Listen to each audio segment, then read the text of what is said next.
Mina olen Luisa Tallinna Inglise kolledžist ja Eduscape'ist ja juba 2 aastat aitame õpilastel klassiruumist põgeneda. Ja seda mitte halvas mõttes, vaid sõna otseses mõttes, kui on vaja lahendada teaduslikke mõistatusi ja ülesandeid põgenemismängus, et klassiruumist välja saada.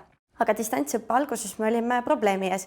Nimelt ei olnud enam klassiruumi, kust põgeneda. Ja seetõttu me pidime oma mängud kolima ümber veebi. Kui füüsilises põgenemismängus lahendatakse päriselt ülesandeid füüsilises ruumis selleks, et lahti teha lukk ja kätte saada võtmed, siis virtuaalses põgenemismängus tuleb ülesandeid lahendada veebis. Põgenemismänge kasutame me koolitunnis seetõttu, et mängustamine ehk mänguline õppimine muudab õppimise sügavamaks, õpilastes tekib rohkem huvi ja seeläbi neile jääb asi paremini meelde. Aga kuidas seda kõike siis teha? Kõige lihtsam viis selleks on kasutada keskkonda, mis teeb selle kõik meie jaoks väga lihtsaks.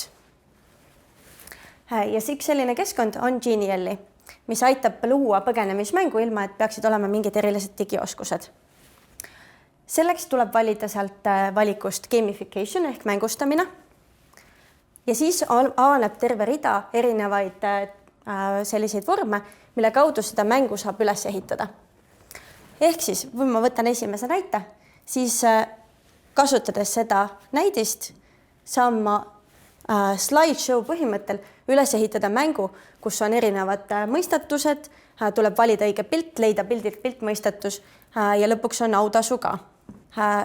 Siin on näiteks üks näide, kus vale vastus viib sind kuskile tagasi, aga kui sa oskad õige vastuse, siis sa saad järgmisele tasemele edasi. Kevadel lõime me õpilastele keskkonnateemalise põgenemismängu Päästke maailm, kus tuleb põgeneda mitte ruumist, vaid ökokatastroofi käest. Mängus saab valida endale tegelaskuju ja selle tegelaskujuga lahendada erinevaid mõistatusi. Aga millised need mõistatused on ja kuhu see mäng lõpuks välja viib, seda võib igaüks ise proovida www.eduscape.ee lehelt, kus see mäng on kõigile kättesaadav. Loodetavasti on see mäng toredaks vahelduseks õpilastele ja inspiratsiooniks õpetajatele looma oma virtuaalseid põgenemismänge.